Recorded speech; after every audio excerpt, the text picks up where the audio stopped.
Bukan minta maaf bang. Orang lain penat-penat berniaga, korang hantar orang tua. Ha? Datang minta sedekah macam tu. Okay kan, so okay, video tadi korang nampak yang makcik tadi yang aku tegur tu orang Kemboja, umur dah 85. Okay, so aku bukan kata cemburu ataupun jealous sebab dia minta sedekah ke apa, tapi bagi aku sedikit yang ambil keuntungan daripada dia ni keterlaluan. So kita follow dia sekarang. Jom. Mana sedikit ya. Tu ada. Ada. So. Jom. Ni video. Assalamualaikum bang. Ya bang.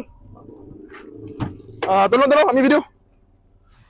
Kenapa pergunakan orang tua sampai macam ni? Nikah sedekah. Abang sihat bang? Tak baik bang. Ni siapa ni? Nenek macam tu abang boleh buat untuk nenek abang macam tu? Ambil buti-buti. Tak, dia yang nak. Tak boleh. Tengah hujan, tengah panas, umur 80 lebih. Dia kata dia orang Kemboja. Orang mana? Dia keturunan orang. Tak boleh buat macam tu orang tua, kamu tahu tak? Korang nak keuntungan macam tu je? Dia minta maaf. Bukan minta maaf bang. Orang lain penat-penat berniaga, korang hantar orang tua. Datang minta sedekah macam tu.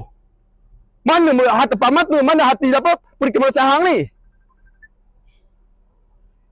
Minta maaf. Hang sihat tubuh badan, hang boleh cari duit lah.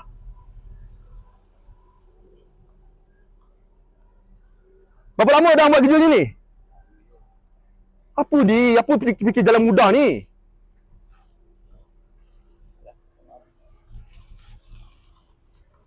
Betul ke ni siapa ni? Betul nenek hang? Hang bukan kutip mana-mana orang tua mana? Betul lah? Tolonglah jangan buat orang tua macam tu bang. Tolong bang.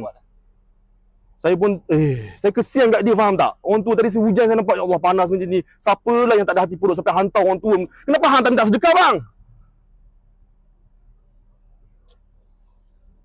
Kamu besok hang datang minta sedekah. Aku bagi tempat hang depan kedai aku. Boleh? Aku tak nak nampak dah. Aku nampak makcik ni kat mana-mana hang siap. Hang tengok aku cari hang dapat. Ambil nombor plate semua. Cari.